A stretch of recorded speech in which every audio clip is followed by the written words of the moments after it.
Ire lóní orí mi àfire. Ire lóní orí mi àfire. Ojúmọ́ òní tún ti mọ́. Ọpẹ́ fòòṣà òkè tó lẹ́mí mi. Jíjí tí mo jí mo báyọ̀ lọ́wọ́. Sísùn mo sùn tíyọ̀tíyọ̀. Ojú yìí mọ́ kẹ́nu má máa jíyọ̀. Tọmọdé tàgbà ẹ fẹ́nu yọ̀ pè mí. Ara mi gbàgbára ọ̀tún là ń bá òbò. Mo jí pírí bí ẹyẹ ológo. Boko bá robo ayọ̀ ṣẹ̀ṣẹ̀. Bí ìdọ̀bá rẹ̀ pọ̀ ata pírí. Tọmọdé tàgbà ẹyọ̀ mọ́ mi lónìí o. Ṣẹ̀ṣẹ̀ lọ́mọdé yọ̀ mẹ́yẹ ṣẹ̀ṣẹ̀. Takọtabo ẹyọ̀ mọ́ mi lónìí o. Ṣẹ̀ṣẹ̀ lọ́mọdé yọ̀ mẹ́yẹ ṣẹ̀ṣẹ̀. Inú kì í bólókó kó tó kó bọ̀ náà. Inú kì í bólógbò kó kìgì náà bọ̀ ọ́. Takọtabo ẹyọ̀ mọ́ mi lónìí o. Ṣẹ̀ṣẹ̀ lọ́mọdé yọ̀ mẹ́yẹ ṣẹ̀ṣẹ̀. Àṣírí òbó bá di oko ní tú. Gbogbo àṣírí oko bá ti di bó bá wọnú òbó adatẹnu rẹ̀ lẹ̀ dandan ni. Àṣírí olubi kó má bò láyé mi. Líle lóko ń bá wọnú òbó ìdẹ̀ra ní bá jáde. Kára ó tù mí gbẹ̀dẹ̀. Àyún lọ àyún bọ̀ lóko yúdọ̀. Kémi má ṣe fẹsẹ̀ kọ. Kémi má tọ́jú lẹ́mọ́lẹ̀ tọmọtọmọ. Tòkó tòwó lọkùnrin fi ń ṣọkọ obìnrin. Gbogbo akọ ayé ẹ ò ní wọ́wọ́ tì. Oko yóò máa ní dẹnu kọlẹ̀ bí ìdòwò. Ọ̀nà àbáwáyé gbogbo ẹ̀dá lòbó jẹ́. Gbogbo akọ ayé ẹ ò ní gbà bí ẹwà wá sáyé rọrùn ọ̀sán gangan. Àwa obìnrin a ò mà ní bá wọn fowó rò kódó. Ọkàn gangan ran tí ń ṣe ọmọ yèyé ojú lórúkọ à ń pọ̀ mú. Elédùà ló fi ṣẹ̀dá wa obìnrin. Kò má ní padà wá dọ̀bù ọmọ ní jẹjẹrẹ.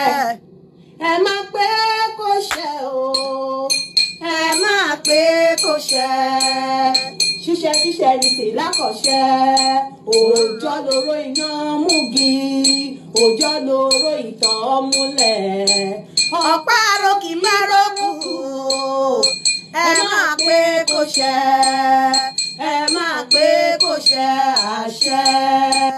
Mo súre fún yín láàárọ̀ yìí ni bí ó ti rí gan-an nù. Ẹ jẹ́ kí n wá kọ orin kí n ṣẹ̀ṣẹ̀ wá play orin tá a máa jó sí.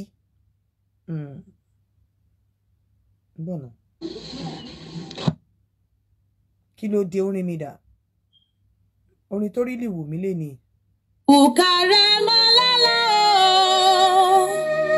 Ukarema yeyo. Shut up. Ulu alala. Ya Ọlọ́run yọ́nú sí. Ukare ulu mi o. Ukare o. Ukarema lala o. Ukarema lala.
ẹ jẹ́ n play orin tó máa pè wá wálé torí iṣẹ́ okó àtòbò la fẹ́ ṣe lénìí bó ṣe ń ka ẹsẹ̀ obìnrin sókè gbogbo ẹ̀yin tẹ́ máa tó láti mọ ẹkún ìgbádùn àti ẹkún ìnira fóbìnrin ọ̀pọ̀lọpọ̀ yín ẹ̀ mọ̀ tóbìnrin bá ti ṣe hush hush hush ẹ rò pé gbogbo ẹ̀ ló ń gbádùn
àjànàkú òdòbò jẹ́jẹ́ a máa dóni bí ẹni lagi àfi láì láì láì láì ẹ̀yin guys. ẹ̀yin boys ẹ bá ń gbọ́ yìí gbẹ́ ọ. jàǹgbàlà jùkú ìjùkú ìjùkú jàǹgbàlà ẹ bá ń gbọ́ yìí gbẹ́ ọ. jàǹgbàlà jùkú ìjùkú ìjùkú jàǹgbàlà ẹ ti wájú ẹ tẹ̀yìn pọ́n. jàǹgbàlà jùkú ìjùkú ìjùkú ẹnu mọ́ ẹ tọ̀tún ẹ tó sì pọ́n. jàǹgbàlà jùkú ìjùkú ìjùkú ẹ fi hàn. ó kígbe ẹ fi alẹ́ nù.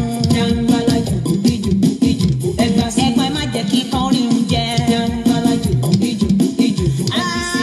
ẹ bá ń gbọ́ yìí gbẹ́. jàǹgbàlà jùkú ìjùkú ìjùkú jàǹgbàlà ẹ bá ń gbọ́ yìí gbẹ́. jàǹgbàlà jùkú ìjùkú ìjùkú jàǹgbàlà ẹ ti wájú ẹ tẹ̀yìn pọ́n. jàǹgbàlà jùkú ìjùkú ìjùkú ẹnu mọ́ ẹ tó tún ẹ tó sì pọ́n. jàǹgbàlà jùkú ìjùkú ìjùkú ẹ fi hàn. ẹ bá ń gbọ́ yìí gbẹ́ o. jàǹgbàlà jùkú ìjùkú ìjùkú ẹ gbà sí. inú ilé balùwẹ̀ ẹ gan. jàǹgbàlà jùkú ìjùkú ìjùkú ẹ fi sí. ilé ìdáná ilé ẹ̀gbọ́n. jàǹgbàlà jùkú ìjùkú ìjùkú jàǹgbàlà.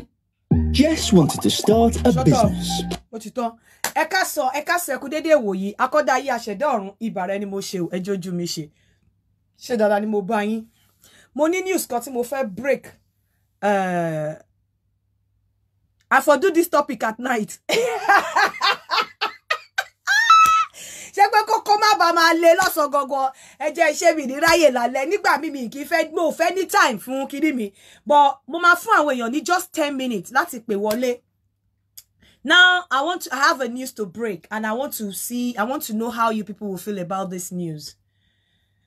Now that my pin has arrived, mo ti gba pin mi. My pin came and I'm planning of stopping these shows. Can stop Latimashi show and stop this program. There won't be any calls. I won't be receiving any calls from anyone. I won't be discussing things like this with anyone again. And I'm not going to be coming online to do any program because I want to focus on my profession, my new career. I have just received my PIN. My PIN has arrived. I'm a registered mental health nurse in UK now. My graduation comes next month. But I can practice now because I have a PIN and now I have, you know, motiwa register pẹ̀lú NMC, England. So I'm a registered nurse in UK, RMN now, officially, motiwa registered. So my PIN is here. I have my summary of entry that I've been able to print out from my system. Now, I want you guys to advise me because I want to stop this show. It's not that it's going to affect anything, but I just want to focus on my career, on my new profession. I want to focus. I want to, you know, new career. As far as I'm concerned, I'm a layman when it comes to that, you know, mental health, whatever. First aid, but I think, what do you think? Don't you think I need time? I need to just forget about this show, end this show, don't do this show again, don't have any communication with anybody again, forget about everything apart from the matchmaking, which I'm not going to be doing the matchmaking show again. If you want a woman or a man, you go on my site will always be there. But when it comes to show, I want you guys to advise me if I should stop the show permanently. I'm going to open the line for 10 minutes for people to call in. Yeah, wish me, that's all. Congratulations for me.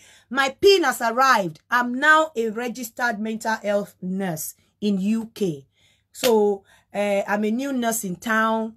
I want to say a very big thank you to support me. I'm saying a big thank you to my first of all to God Almighty. Láti fún mi ní grace, láti bẹ̀rẹ̀, láti fún mi ní ọpọlọ, láti ṣe, mo dúpẹ́ lọ́wọ́ Ọlọ́run. I say a big thank you to my children, Aliamin and Joerat. I say a very big thank you to them. I say a big thank you to Olasheni Akoni because tí wọ́n bá fìyàn lọ́kàn balẹ̀, tí wọ́n bá support èèyàn, tí wọ́n bá ní fọkàn balẹ̀, èèyàn lè má lè achieve anything. I'm saying a very big thank you to him. I'm saying a big thank you to Lafunki Onipepeye Sonu. You'll be surprised to hear this. Lafunki and I, student Lajoje. Lafunki used to be a bus driver in this country. Ode kuro lo ṣe nursing. And òun náà ti gba PIN. We are both mental health nurse in UK now, registered mental health. And for me, a lot of support. It call me to me onigbo. Lafunki will be the one to call me. TNT. Kiniko. In fact, yesterday I just called her. Come, Lafunki, I think I'm going to name you. You are going to be Yinka Mama Kpeyini Yinka Sing, because she's very, when it comes to my issues, she's very sensitive. She's very loving, caring. She's always supporting me. Kò fẹ́ kí nǹkan ṣe mí. Tí assignment kí tó mọ̀ á ti pè mí. Ṣé ti lọ wo kíní kan, ṣé ti lọ sí VLE, ṣé ti lọ ṣe kíní, ṣé ti ṣe, and you have to submit it with TNT. You have to have them. Oh, mama push me bí ìgbà tá bá ní pé òun níyà mi pé no, certificate yẹn tí bá ti gbà ọwọ́ ẹ̀ ni máa fi lé. The kind of care and love to show me, oh, overwhelming. Please, ẹ bá mi sọ thank you sí Lafunki Onipepeye Sonu. Oh, are very, very supportive. Mentally, you know, everything about Lafunki is just awesome. Mo eba mi dúpẹ́ lọ́wọ́ ẹ̀. And eba mi dúpẹ́ lọ́wọ́ Akoni Olasheni náà pé a very big thank you to him, because tí èèyàn bá ní ẹni tí ọpọlọ ẹ̀ ò pé kò lè ṣe mental health nursing kò lè ṣe. So ipe ó fún mi lọ́kàn balẹ̀ ó dẹ̀ jẹ́ kọ́pọlọ mi pé ẹ bá mi dúpẹ́ lọ́wọ́ àwọn ọmọ mi náà because wọ́n fún mi ní wàhálà wọ́n lọ síta kan lọ kó wàhálà wá bá mi kí ọkàn mi wà lórí òkè fólófóló kí máa wò pé àwọn ọmọ yìí mọ́ tún ti lọ o kí ni nǹkan míì tí wọ́n máa gbé délé ní o nǹkan tó máa tún pè mí ní school wọn lé ní o Ọlọ́run ò jẹ́ kí irú nǹkan báyẹn kó ṣẹlẹ̀ so ẹ bá mi dúpẹ́ lọ́wọ́ gbogbo àwọn tó support mi Làfúnkí Akànní Ọláṣẹ́ní my children àti gbogbo àwọn fans mi because when I come here if I don't see anybody sharing me up mi ò ní show yẹn lè ti sú mi gbogbo àwọn fans mi tí mo morúkọ àbí tí mo morúkọ Betty Dorothy oh I love you so much Dare class captain Olúwaṣeun fún mi God bless you Kẹ́mi Òjòbárò God bless you Blessing Akadiri God bless you gbogbo ẹ̀yin tí mi ò lè dárúkọ tí Àmíyù nífẹ̀ẹ́ mi Níníọlá Adébọ̀wálé Akínọlá Michael Akíọdé all of you guys I so much love you I thank you so much Òṣùbà mi rèé because without you guys that can never be Yinka TNT igi kò kí n dágbó ṣe mi ò lè dá ṣe ẹ̀yin látìlẹ́yìn mi gbogbo ìgbà tí mò ń wá bí báyìí ìgbà mi màmá kọ ìgbà mi tí bá kúrò lórí show mi ò ní sùn until 3 AM lóru màmá right màá tún máa ṣe ẹsẹ̀ mi gbogbo ìgbà tí mò ń ṣe ẹsẹ̀ yẹn ìgbà mi tí bá kúrò lórí ẹsẹ̀ máa wá ṣe show ìgbà mi máa dé láti school máa wá ṣe show ìgbà mi máa ṣe show tó máa kọjá sí school everything gbogbo ẹ ṣáàbọ̀ mo dúpẹ́ lọ́wọ́ Ọlọ́run pé Ọlọ́run bá mi rìnrìn àjò yẹn my PIN has arrived I have my PIN now and I'm happy to let you guys know that I'm a registered mental health nurse in the UK now and probably I'm thinking of going for another course but not immediately but I'm not going to stop mi ò mọ nǹkan mi tí mo lè ṣe ju education lọ I am not going to stop I will continue to go to school so but ẹ bá mi dúpẹ́ lọ́wọ́ gbogbo àwọn ìyẹn having said that mo wá fẹ́ béèrè I just want a 10 minutes I'm going to open line for 10 minutes for you guys to call in and advise me if I'm thinking of quitting this program and concentrating on my new profession, my new career, quitting this program and just concentrating. And you know what that means when I quit this program? You not have opportunity to call me and ask questions again because I will really want to concentrate on my profession. If I say I'm quitting, that means if I have to quit, I have to quit. Bang.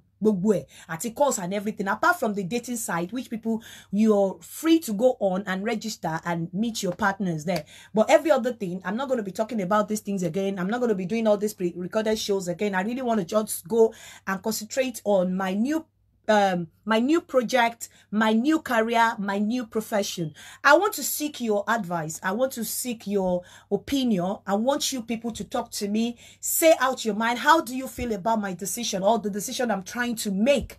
Mo fẹ́ kí ẹ̀yin èèyàn kẹ́ pè wọlé. Báwo kí lẹ fi feel nípa decision yẹn pé Yinka TNT pé mo fẹ́ dúró, mo fẹ́ concentrate lórí career mi. Báwo lẹ ṣe feel? Ṣé feel pé máa affect èèyàn? Ṣé feel pé máa affect àwọn nǹkan kan? What do you think? The number to call is +44. Tá bá ti ṣe yẹ for 10 minutes, then we'll go into the topic of the day. So, what do you think? What do you think I should do? Do you think I'm trying to make the right decision? How does it sound? If we look at it, mo fẹ́ quit. I want to quit and just face my new career, face my new profession, and just get myself settled in the profession. Just like Moso Wikbe, my PIN has arrived. I have my PIN now, and I'm a register. I don't care. I'll have to keep saying it because it's not easy to become a register. In fact, kudos to all. I want nurses not ogami. Ejo, kudos to you. I respect you. Mo respect gbogbo yín tẹ́ ti ṣe nọ́ọ̀sì ṣáájú mi. Kudos to you. Wọ́n ní tọmọdé bá júbà àgbà. Àròkò dalẹ̀ o. Ẹjọ́ ojú mi ṣe o. Kudos to you, man. So, people should advise me. Quit. Auntie Yinka, I beg you. Hello? Hello, Sister Yinka TNT. Yeah, mo gbọ́ yín, sir. Yes, sir.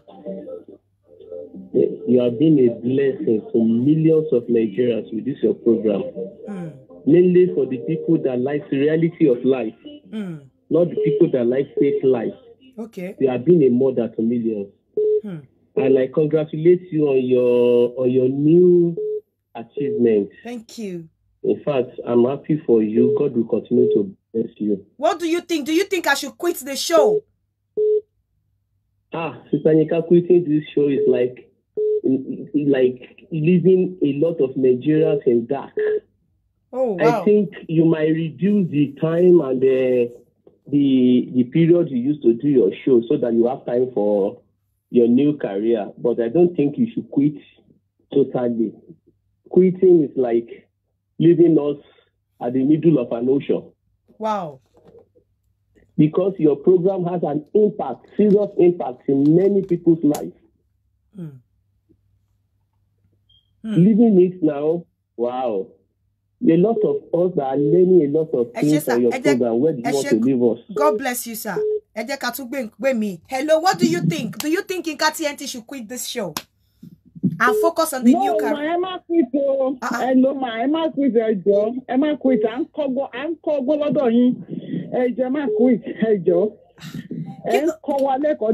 Kí ló máa wá ṣẹlẹ̀ sí new career mi? Ọlọ́run máa fún yín ṣe mà. Ọlọ́run á fún yín ṣe. Ọlọ́run á fún yín ní ọgbọ́n ìmọ̀ àti ìjẹ́. Hello. Hello, do you think Yinka TNT should quit this show? No, ma, don't quit. Don't quit, please. We are learning a lot in your program. Please don't quit, ma. So what happens to my new career? But as other people say, you can just reduce the time, maybe once in a week or maybe once in 2 weeks. Ayaba El Shaddai, God bless you, ma. I give kudos, oh, mama mi. Ẹ ṣé ma o. Ẹ̀yin tá bá níwájú, ẹ jójú wa ṣe o. Hello ìyá mi. Ẹ káàárọ̀ o. Ẹ káàárọ̀ ma. Ọ̀rẹ́ mi ti lò ó. Àmì Olódùmarè. Ẹ má kúrìtì o. Àwọn ò tí ì lọ́kọ o. Ẹ má kúrìtì o. Ẹ wáyè fún wa o. Ẹ wáyè fún wa o. Bàbá yín dúpẹ́ fọ́lọ́run o, ṣùgbọ́n ẹ wáyè fún wa o. Inú tí ò sáyé Ọlọ́run á fàyè gbà yín pẹ̀lú ògo Ọlọ́run o. Àmín, àmín, àmín. Ẹ ṣé mà. Àmín, àmín. Ẹ ṣeun. Àmín. People are still calling. Hello. Auntie Yinka. Sir? Good afternoon. Good afternoon. What do you think? Congratulations on your new achievement. Thank you. Keep flying. Keep flying. The sky is just the beginning. Congratulations. Thank you. Do you think I should quit this show? No, I think I must keep. Reason is I'm a missing you. Once in a while, Emma work at Emma road Emma she left on. You understand? Emma keeps totally. You understand? Emma miss me. Emma work Emma ring. You understand? In as much as but me affect the share here, Emma query and all that. Emma work Emma ring left on. Okay. You understand? Okay. Auntie Yinka, congratulations. Thank you so much, my darling. God bless you. Thank you. I really appreciate you guys. Thank you. Thank you. Thank you so very much. I love you guys. You know that. Without you, there can never be Yinka TNT. Hello. Congratulations. Thank you. Congratulations, ma. Thank you. Congratulations, ma. I'm happy for you, ma. Thank Please, you. Emma Law. Emma quit your job. Mo ti gbọ́, ẹ jẹ́ ká gbé call mi. Hello. Program yín every time.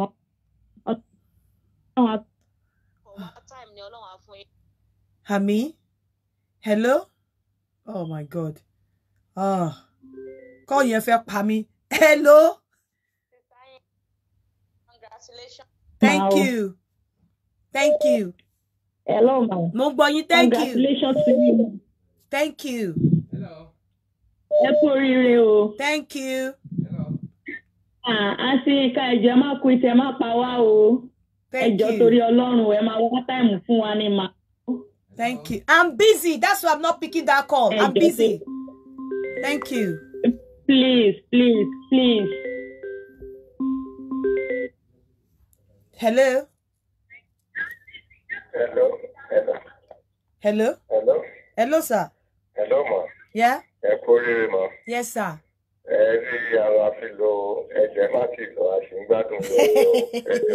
Mo ti gbọ́. my goodness. Hello. Hello, Auntie. Hello, sir. Hello, sir. Hello, ma. Hello. Congratulations to you, ma. God bless you. Thank you so much. Ẹ jọ̀ọ́ ma, ẹ má ti mo fọlọ́run bẹ̀ yín, ẹ má yẹ kí n ti pressure pa mí sí Nàìjíríà tí mo wà yìí o. Ẹ lọ kọ́ tó ń pè ní àrídùnnú. Àrídùnnú mi lẹ jẹ́ o. Ẹ jọ̀ọ́ mo fọlọ́run bẹ̀ yín o. Àti ká ìjọ. Ẹ jọ̀ọ́ mo fọlọ́run bẹ̀ yín o. Àrídùnnú tèmi lẹ jẹ́ àti ká ìjọ. Ẹ jọ̀ọ́ torí Ọlọ́run mo gbẹ̀ yín, ẹ má kúrò lórí afẹ́fẹ́ ẹ jọ̀ọ́. I love you. Thank and congratulations to you. Ẹ pẹ́ fún wa lórúkọ Jésù Kristi. Àmín. I love you, ma. Ẹ jẹ́ má kúrò, ẹ jọ̀ọ́ mo fọlọ́run bẹ̀ yín o, ẹ jọ̀ọ́. Ẹ ṣé ma. Hello.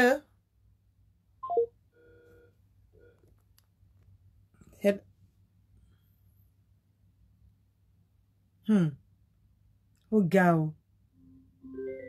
Hello. Hello, congratulations. Thank you. Congratulations. God bless you. Okay. Welcome to your team. All right. Yeah, hello? Hello? Ẹni tí fẹ́ pè mí pa. Okay. Oh God, I moved to tears. Oh.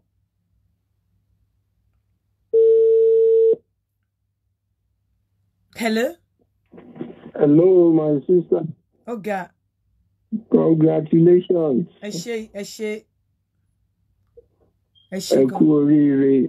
Ẹ ṣé. Oríire náà bá yín kalẹ̀ o. Ẹ ṣé gan. Ẹ fi ṣe nǹkan gidi o. Ẹ ṣé gan.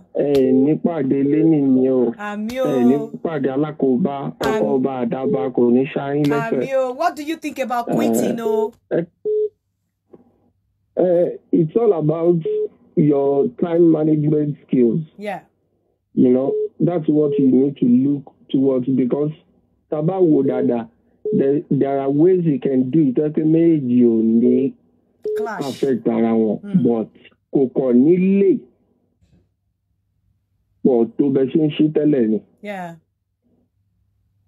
So perhaps maybe you might just have a fixed schedule. Maybe I'm only gonna be online once in Saturdays. A week. You just have to work around your schedule. Okay, God bless but you, sir. But because you have tons of people that rely on your guardian. God bless you, sir. You know, so please. God bless you. Thank you so much. Amen. Hello. Hello. Hello. Hello. Bẹ́ẹ̀ni, ẹ ká sọ. Ẹ ká sọ ẹ kú ètò. Yes, sir. Ẹ jọ̀ọ́ ṣé rí nípa nǹkan tẹ́ bèèrè lónìí rárá àkọ́kọ́ mo ní kíkọ́ kí pé ẹ kú oríire náà. Thank you, sir. Ọlá tó máa fi ìbùkún yín. Thank you, sir. Ẹlẹ́rìí sórí ẹjẹ́ tí mo sọ ọkọ̀ fún yín ẹni fámìlì mẹ́ta ni mo mọ̀ títí fún ọkọ̀ fún mi kí ètò yín tó ti dìlíbà kúrò nínú wàhálà ìgbéyàwó. Àwọn méjì nínú wọn wọ́n sì wà àwọn ọmọ wọn ti kúrò nílé àwọn nìkan ló kù nílé ṣùgbọ́n ìkànnì wọn àwọn ọmọ wọn ti kúrò nílé torí pé wọ́n ti dàgbà. Ṣé ẹ rí bó ṣe ìgbà kan tí wọ́n ní problem nínú fámìlì wọn àwọn introduce wọn sí ètò yín wọ́n gbọ́ ètò yín nípasẹ̀ ètò yín ní fámìlì mẹ́tẹ̀ẹ̀ta wọ́n ti rí ìtúsílẹ̀ nínú wàhálà marriage ìgbéyàwó nípa pé ṣe ní sex life wọn ó ti bàjẹ́ pátápátá ṣùgbọ́n nígbà tí wọ́n fetí sí yín tó ń gbẹ́tò yín ayé wọn ti padà bọ̀ sípò tọ́ka rí àwọn méjì sí àwọn ìyàwó wọn gbà tẹ́ pé fífi ni wọ́n ní ìwé ìtàn ṣe ń ṣe ṣe yẹn sex life ó ti bàjẹ́ tẹ́lẹ̀ ṣùgbọ́n sì yìí wọ́n ti lọ reform ara wọn obìnrin yẹn ó ti reboot ara rẹ̀ ọkùnrin yẹn gan ó ti rewire ara rẹ̀ níṣẹ́ báyìí family wọn ti da àmì kẹta tí mo mọ̀ mi wọ́n mọ ẹ̀wọ̀n lòmí o ṣùgbọ́n tẹ́gbọ́n sọ pé ẹ fẹ́ dá ètò ìdúró thousands and thousands of people all over the world ló máa stranded ní America ni o Asia ni o UK ni o all over the continent náà tó ń gbọ́ yín because máa sọ ni pé ẹ lè dínkù díẹ̀ tó bá ẹ̀kan lọ́sẹ̀ ní weekend àbí tó bá máa pọ̀ jù ẹ̀kan lọ́sẹ̀ méjì ṣùgbọ́n wípé kẹ́ ẹ fi àwọn èèyàn yín lẹ̀ wọ́n ti mọ̀ yín káàkiri àgbáyé tọ́lẹ̀ ti rí ìtúsílẹ̀ nípa ètò yìí aṣọ̀rọ̀ díẹ̀ o ẹ jọ̀ọ́ nítorí ọlọ́run tó máa fi gbọ́ ìbùkún yín ọlọ́run mo fi ẹlẹ́dàá mọ̀mọ́ yín bẹ̀ yín ẹ má fi ètò ilẹ̀ ẹ jọ̀ọ́ nítorí ọlọ́run tó máa pẹ̀lú yín ẹ ṣe àdúgbò. ẹ ṣé sà. Now, let's go to the topic of the day. I will tell you my decision at the end of this program. My song tí mo fẹ́ ṣe fún yín ní tá bá máa parí ètò yìí. So the topic of the day. Mo sọ̀rọ̀ nípa kíká itan obìnrin sókè fún dídó. Number one, there's something tí mo fẹ́ sọ fún àwọn ọkùnrin àti àwọn obìnrin. Ọkùnrin tó bá mọ̀ wípé o wà in love pẹ̀lú ìwọ ìyàwó, ọkọ tó bá dẹ̀ mọ̀ wípé o wà in love pẹ̀lú ìwọ ọkọ. Hello. Okay, I'll tell you my decision at the end of this program. Hello. Hello, my sis. Ekason ma. Ekason. Hello ma. Ekason ìyá mi. Mo gbọ́ tó yín sí ni o aunty. Kí ló ṣẹlẹ̀? Congratulations ma o. Ẹ ṣé ìyá mi. Ẹ ṣeun. Yes ma, ẹ fi ṣoríire ma o. Àmín. Wọ́n ní kó bá yín, ní kó bá yín o. Ẹ jọ̀ọ́ ẹ má quit o aunty. Àmín. Àmín. Àmín. Ẹ ṣé. Ẹ jọ̀ọ́ máa yín là ń rí kí ni wá fi ń dùn o. Àmín. Ẹ ṣé gan. Please ma. Mo ti gbọ́ ìyá mi. Yes ma, God bless. Hello. Hello. Hello ìyá mi. Ẹ sọ̀rọ̀ kíákíá ká. Ẹ káàsán. Mo congratulate you ma o. Ẹ ṣé gan, mo dúpẹ́ lọ́wọ́ yín. Thank you so much. God bless you ma. Thank you so much. Thank you. Ẹ máa lò pápápá o. Àmín Olódùmarè. Thank you so much. Thank you. Thank you. Hello ma. Hello ìyá mi.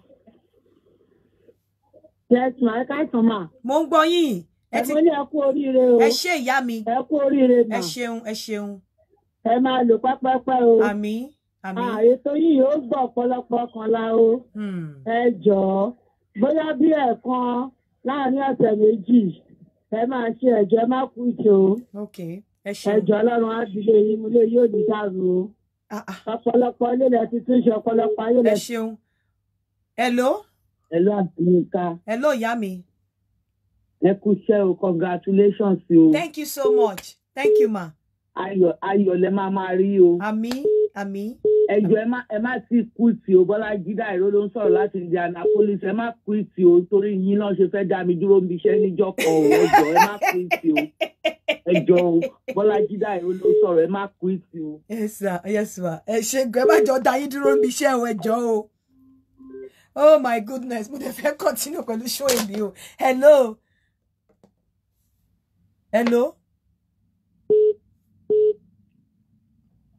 Hello. Hello.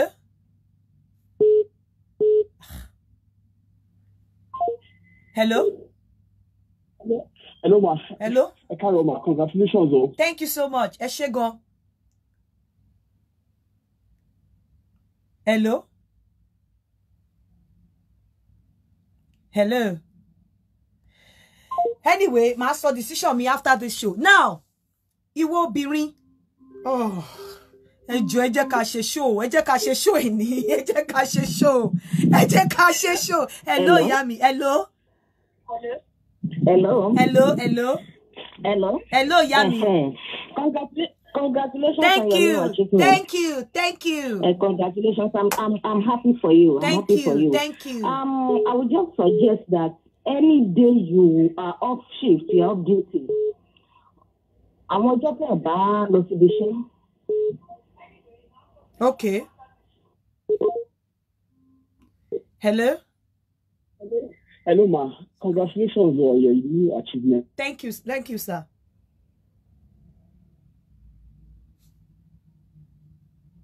Hello. Hello. Hello. Ẹ jẹ́ ká ṣe show. Oh God. Ẹ jẹ́ ká ṣe show. Ìwọ obìnrin, ọkọ tó bá mọ̀ pé o ṣì ń fẹ́, tẹ́ẹ̀dẹ̀ ti jọ pẹ́. I am telling you this. Ìwọ ọkùnrin, ìyàwó tó bá mọ̀ pé o ṣì fẹ́ fẹ́, tẹ́ẹ̀dẹ̀ sí pẹ́ fúnra yín. Tẹ́ bá jà, àbí tí nǹkan kan bá ṣẹlẹ̀, ẹ máa mo mọ̀ pé nígbà mi tó bá sì mọ̀ wípé o ṣì nífẹ̀ẹ́, jọ nítorí Ọlọ́run tó bá fẹ́ take a break. Má kùgbìrì, má sáré lọ get into another Hello. Hello. Hello. Hello. Ẹ káàsán ma. Ẹ káàsán. Àǹtí Yínká la fẹ́ bá sọ̀rọ̀. Àǹtí Yínká náà lè ń bá sọ̀rọ̀. Hello. Àǹtí Yínká lè ń bá sọ̀rọ̀. Hello. Hello. Má kú gbìrì sọ pé bóyá o fẹ́ dọ̀pẹ̀. Ẹ jẹ́ kí n sọ kíní kan fún yín. Ibi tí ìfẹ́ bá ti wà, ọkùnrin tó bá ń date tẹ́lẹ̀ tẹ́ ti pẹ́ gan. I am telling you, for you to know that I am a very, very plain person. Mo kì í hide báyìí. Kò kì í easy. Even when you think you want to step away, you want to go, you want to leave him. Àfi ẹni tó bá jẹ́ pé o lè record pé ó ti wà bitter pẹ̀lú ẹ̀, ó ti abuse ẹ, ló máa wò pé tó bá lọ o ò ní lè wẹ̀yìn mọ́. Ọ̀pọ̀lọpọ̀ gba ọkùnrin tí ò bá abuse ẹ, tí ìfẹ́ ti wà láàrin yín, tó ò rí nǹkan kankan lẹ̀ fún pé bóyá ó ṣe bàjẹ́ pẹ̀lú ẹ, my darling sister, tó bá lọ wàláhì ò ní lè filẹ̀. That love will not leave you. Ẹni tó ń lọ bá ó kò lè máa pretend ẹ lè gbádùn ara yín because that man tó filẹ̀ tẹ́tí jọ wà pọ̀ for a long time tí kò ṣe pé bóyá ó lè ṣe nǹkan tí ò dá sí ẹ but the spirit ẹ ò ní lè filẹ̀ because kò easy pé ẹ ti wà together for so long ó dẹ̀ jóbìnrin náà àfobìnrin bóyá pé o record very bitter experience pẹ̀lú ẹ̀ bóyá o bá ọkùnrin lórí ẹ̀bí tó ti ń do àbí o fẹ́ ṣe é ní jàǹbá ó fẹ́ pa ẹ́ o dẹ̀ establish ẹ̀ pé ó fẹ́ pa ẹ́ àbí ọkùnrin tó jẹ́ wípé bóyá ó ń bàtà emotionally bó ṣe ń róbìnrin pẹ̀lú ẹ̀ ló ń róríṣiríṣi pẹ̀lú ẹ̀ ó ń fìyà jẹ ó ń fojú pọ́n ẹ then you can that kind of ọkùnrin o lè lọ kó má wo ẹ̀yìn bẹ́ẹ̀ ọkùnrin tó bá rí irú àwọn nǹkan báyẹn nípa ẹ̀ my darling o lè rò bóyá o máa lọ but it's not going to be easy so it's better for you to take a break if you have to take a break and meditate and think. Stay away from the man, stay away from the woman, and give yourself time. You will definitely come back together. That is my advice to people. Now, ẹ jẹ́ ká sọ̀rọ̀ lórí kíká ẹsẹ̀ obìnrin sókè dó. Mo sọ fún yín pé tá bá jọ dóra wa tán. There's something that man pè ní reflective times nínú nursing and even in hello. Hello, congratulations, Mao. Thank you, my darling brother. Yeah, the official email, Prince Charles, King Charles, the second my buying lálejò. I just want to tell her, let me go. Joe. Eva worry. Congratulations. Then, you must be a little hard to let you say. Why studying? You're doing the show. You see, you tell us bad news. Said, God bless you, my darling sister. You really impacted a lot of lives, both at home and diaspora. God bless you. Congratulations. Thank you so much, my brother. God bless you. Thank you for the support. Charles, my invite you. Never stop. Thank you so much. Thank you. So bí mo ṣe sọ lọ, mo sọ fún yín pé ó yẹ ká máa reflect tá bá dóra wa tán. It might not be immediately, but at least ká tó ní next time pa máa dóra wa. And láti reflect lórí dídóra wa tá dóra wa lánàá. Níbo ni mo fọwọ́ kàn tó like? Níbo báwo ló ṣe fẹ́ kí máa ṣe? Èwo ni mo like jù? Ṣé mo dú ẹ dáadáa? Ṣé o gbádùn mi? Nítorí oríṣiríṣi ọ̀nà. Then ọkùnrin láti understand tí obìnrin bá ń sunkún. Ṣé ẹkún pé ó ń gbádùn ẹ ni àbí ẹkún pé ó ní lára? Ní ọ̀pọ̀lọpọ̀ ìgbà tẹ́ bá ká ìtàn obìnrin sókè báyìí àbí tẹ́ kó wọn sí èjìká yín. I am putting it to you now and I'm going to open this call, my open phone, kí àwọn obìnrin pè wọlé. Ọ̀pọ̀lọpọ̀ ìgbà tẹ́ bá kó ìtàn obìnrin, tẹ́ kó ẹsẹ̀ obìnrin sí èjìká yín àbí tẹ́ kó ẹsẹ̀ wọn sókè báyìí, tẹ́ wá ń dó wọn láti abẹ́. Igbe ìnira náà máa ń ké, ṣùgbọ́n lójú ti yín igbe tí wọ́n ń ké yẹn ó ń dùn mọ́ ẹ̀yin. Àwọn kan wà tẹ́ máa dó bẹ́ẹ̀ tó máa jẹ́ igbe ìtura. Àwọn obìnrin kan wà tẹ́ máa dó bẹ́ẹ̀ tó máa jẹ́ igbe ìnira. Àwọn tó máa dó tẹ́ máa dó tó máa jẹ́ igbe ìtura máa sọ fún yín nígbà táwọn èèyàn bá ti pè wọlé tán. Àwọn tí ẹ máa dó tó máa jẹ́ igbe ìnira máa sọ fún yín. Ọ̀nà méjì ló pé sí. Tẹ́ bá ń dó àwọn kan bẹ́ẹ̀ báyìí, ìmí jẹ́ igbe ìtura. Ẹ lè dó àwọn míì báyìí tó lè jẹ́ igbe ìnira. Kò ń ṣe gbogbo igbe tí ọkùnrin bá ń tó if you are fasting you better leave this program because ó máa wà raw gan. Kò ń ṣe gbogbo ìgbà tí obìnrin bá ń kégbe tẹ́ bá kó ẹsẹ̀ wọn sí èjìká tẹ́ ń do wọn lábẹ́ àbí tẹ́ bá kó ẹsẹ̀ wọn sókè báyìí kò ṣe gbogbo ìgbà tí wọ́n bá ń kígbe ẹ máa wo body language ẹ máa wojú wọn tó bá ń kígbe kò ṣe gbogbo ìgbà tí wọ́n bá ń kígbe ni wọ́n ń gbádùn ẹ̀ mo máa ṣí fóònù sílẹ̀ kí àwọn obìnrin pè wọlé pé àwọn tí wọ́n ti experience pé kí wọ́n kó ẹsẹ̀ wọn sókè kí wọ́n kó ẹsẹ̀ wọn báyìí sókè àbí kí wọ́n kó ẹsẹ̀ kọkùnrin kó ẹsẹ̀ wọn sójìká kó wá yà wọ́n tán báyìí kó kó ẹsẹ̀ wọn sójìká àwọn tí wọ́n ti experience irú dídó yẹn mo fẹ́ kẹ́ share experience yín pẹ̀lú wa pé ṣé igbe ìtura lẹ̀ ń ké nígbà tí wọ́n ń do yín àbí igbe ìnira màá wá béèrè shape yín àwọn kan wà tẹ́ máa dó bẹ́ẹ̀ tó jẹ́ pé ìtura ló bá dé àwọn kan wà tẹ́ máa dó bẹ́ẹ̀ tó jẹ́ pé ìnira ló bá dé kò ní mo ṣe máa ń sọ wípé ẹ máa reflect ní orí dídó tẹ́ bá dóra yín gbogbo ìgbà tẹ́ bá ti dóra yín tán ẹ try láti máa ọkùnrin tó bá gbọ́ yẹ kó béèrè pé ṣé o gbádùn okó mi ṣókó mi jẹ́ ṣó fall into the size of okó tó fẹ́ ṣé mo dú ẹ dáadáa irú èmi máa sọ fún ẹ tó bá mọ mú mi dáadáa máa lò mọ mú mi dáadáa ó mọ mú mi dáadáa ojú lè máa tì mí tí mi bá gbádùn okó ẹ kí má lè sọ̀rọ̀ mo lè máa wàá rí pé tí n bá gbádùn okó ẹ every time tí n bá pè ẹ gan máa wù ẹ báyìí wọ́n ní mo gbádùn okó ẹ ṣá but tí n bá ti sọ̀rọ̀ kí máa dúẹ̀ lọ ní kó mọ̀ pé ò débẹ̀ nìyẹn but máa sọ ti èyí tó fẹ́ gbọ́ bóyá bí ọmú tó bá mọ mú mi dáadáa tó bá mọ yàn mi dáadáa máa ní ò mọ yàn mi dáadáa bẹ́ẹ̀ mo fẹ́ kẹ́ mọ̀ wípé tá bá ń reflect lórí pé a dóra wa hello hello ẹ káàsán ṣé gbogbo ìgbà tó bá kẹ́sẹ̀ yìí sórí èjìká àbí sókè lẹ máa ń gbádùn okó. Bẹ́ẹ̀ ni màá sábà tẹ̀gbé sára ògiri ni mo máa ń gbádùn ẹ̀. Tó bá wá kó sí ẹsẹ̀ yín kọ́ tó bá kó ẹsẹ̀ yín sí èjìká tọkùnrin bá kó ẹsẹ̀ yín sí èjìká ṣe máa ń gbádùn ẹ̀. Bẹ́ẹ̀ ni mà. Ṣé ẹ sanra àbí ẹ kúrú àbí ẹ ga? Mo sanra o. Kò pọ̀ jù kò kọjá àfaradà. Bọ̀ ṣé ẹ ga àbí ẹ kúrú? Medium sa mi ò kúrú jù bọ̀ mo kúrú. Okay. So màá sọ nǹkan tí tẹ́yin fi ń gbádùn ẹ̀ fún yín so kí lẹ fẹ́ sọ ṣé nǹkan tẹ́ fẹ́ bá wa sọ nìyí àbẹ́ ní nǹkan mi tẹ́ fẹ́ sọ.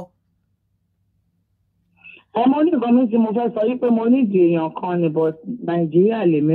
Sọ̀rọ̀ matchmaking nísìnyí o so if you have any question to ask me apart from matchmaking ó dọ̀la kí tó ṣe matchmaking o you can ask me any right láti anytime láti béèrè question lọ́wọ́ mi but nǹkan tá à ń sọ sí ni pé kíká ẹsẹ̀ obìnrin sókè láti dó ọ̀pọ̀lọpọ̀ ìgbà ṣé igbe ìtura irú eléyìí sí ó máa ké igbe ìtura màá sọ rísì tó ṣe pé igbe ìtura àti pé kò wà sure tẹ́ bá rí níbi tó tẹ́bọ́n ṣe ń sọ̀rọ̀ nsìn ẹ rí pé kò wọ́n expect pé question tí mo fẹ́ bi àwọn nìyẹn wọ́n kò dáhùn ṣáá ni but àwọn tó jẹ́ pé wọ́n ti mọ nǹkan tí mò ń sọ wọ́n á mọ nǹkan tí mò ń sọ pé tó bá ká ẹsẹ̀ obìnrin sókè báyìí nǹkan tí mò ń sọ yé yín bóyá ọkùnrin mi máa ká ẹsẹ̀ obìnrin méjèèjì sókè báyìí á fi ọwọ́ mu dání á wá máa do láti abẹ́ a máa dó láti abẹ́ obìnrin a máa pariwo ṣé igbe ìtura ni àbí igbe ìnira ìmí aka ẹsẹ̀ méjèèjì aka sí orí èjìká báyìí agbẹ́kọ̀ sí ọ̀tún agbẹ́kọ̀ sósì àwa ya ẹsẹ̀ yẹn láàrin òun á wá kúnlẹ̀ síwájú àwa máa gbá okó sí lábẹ́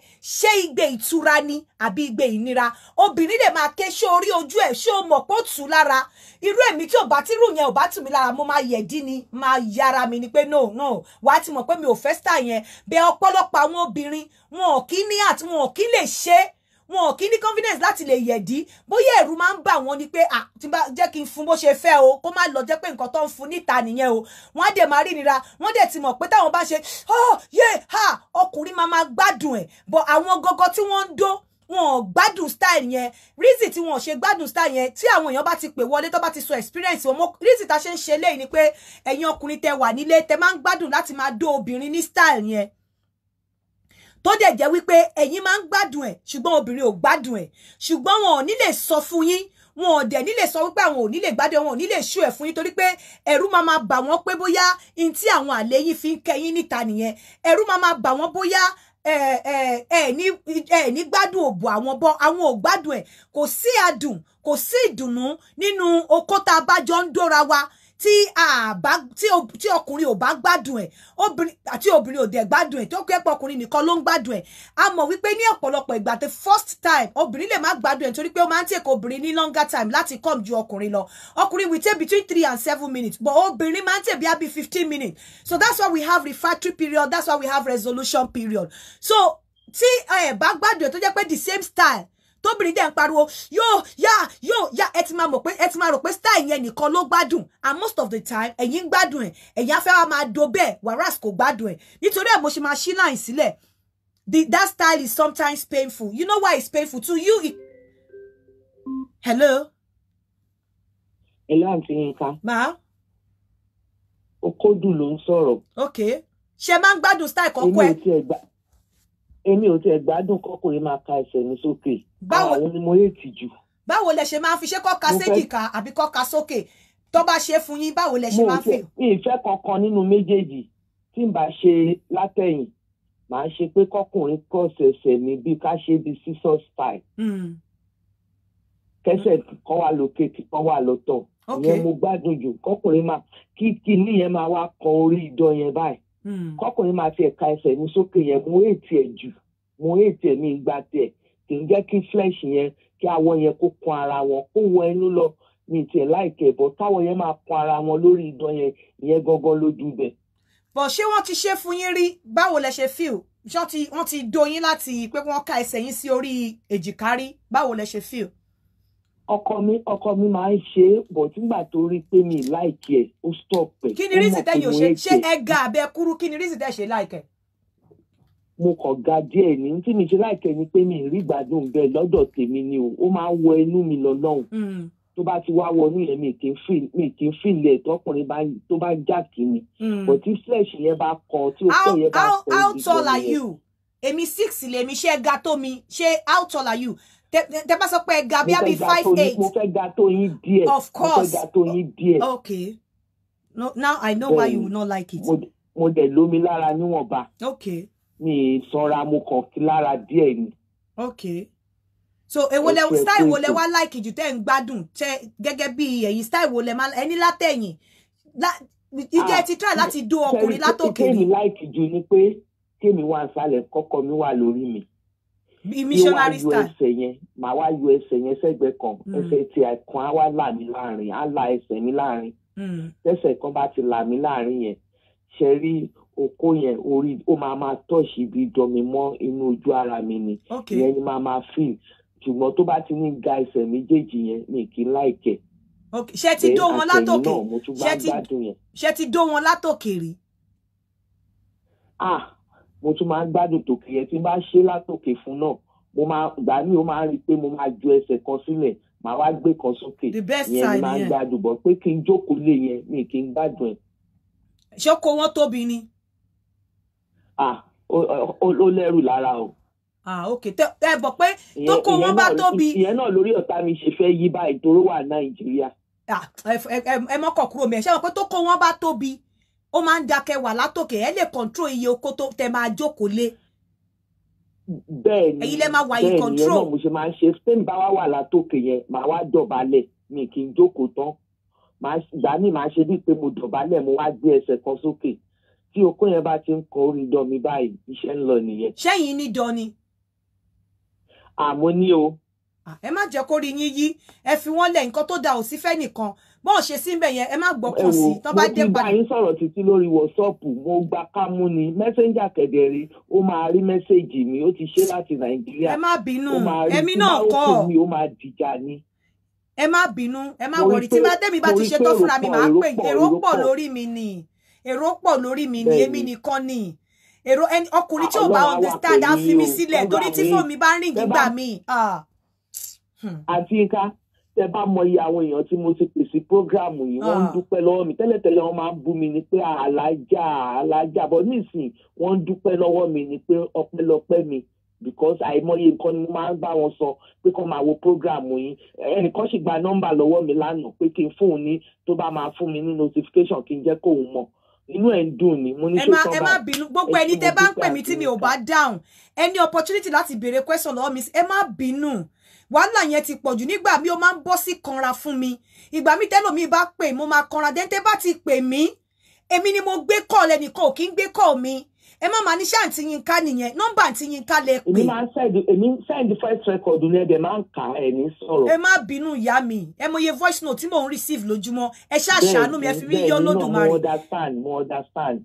ẹ má bínú ṣó ti yé yín ẹ má bínú ẹlòmíì máa pè mí máa kanra torí calls yẹn ti pọ̀ jù mi ò ní time fúnra mi then ẹlòmíì á pè tó bá ti pè mí ẹ customer then go straight to the point iṣẹ́ ńkọ́ àwọn ilé ńkọ́ family ńkọ́ gbogbo kíní yẹn máa ń bọ́ sí kanra fún mi ó máa ń bọ́ sí kanra fún mi then ṣáàtì yín ká nìyẹn àti yín ká mo fẹ́ bá sọ̀rọ̀ ó máa ń bọ́ sí kanra fún mi tó bá ti pè mí má rojọ́ jù go straight to the point bá mi sọ̀rọ̀ pè mí kó bá mi sọ̀rọ̀ má rojọ́ jù ẹjọ́ yẹn máa ń sú mi because tẹ́ bá mọ iye cost tó ń wọlé fún mi lójúmọ́ orí mi ti fẹ́ yí ẹ má jẹ́ kó rí mi yí kí n lè kẹ́lẹ̀ gbádùn mi pẹ́pẹ́pẹ́pẹ́pẹ́ ẹ jọ̀ọ́ ẹ má bínú gbogbo àwọn tí bá wà snappy pẹ̀lú lórí phone ó yẹ kẹ́ mọ̀ pé ara máa kọ mí ó dẹ̀ yẹ kẹ́ mọ̀ pé ẹni tó wà pẹ̀lú mi náà tí ò bá ṣe pé bóyá ó ní sùúrù pẹ̀lú mi wàhálà ti ṣẹlẹ̀ ẹlòmíì á pè mí ní 2 a.m. lóru ẹlòmíì á pè mí ní 3 a.m. lóru ẹlòmíì á pè mí ní 1 a.m. lóru èmi náà ní time èmi náà yẹ kí n ní time fúnra mi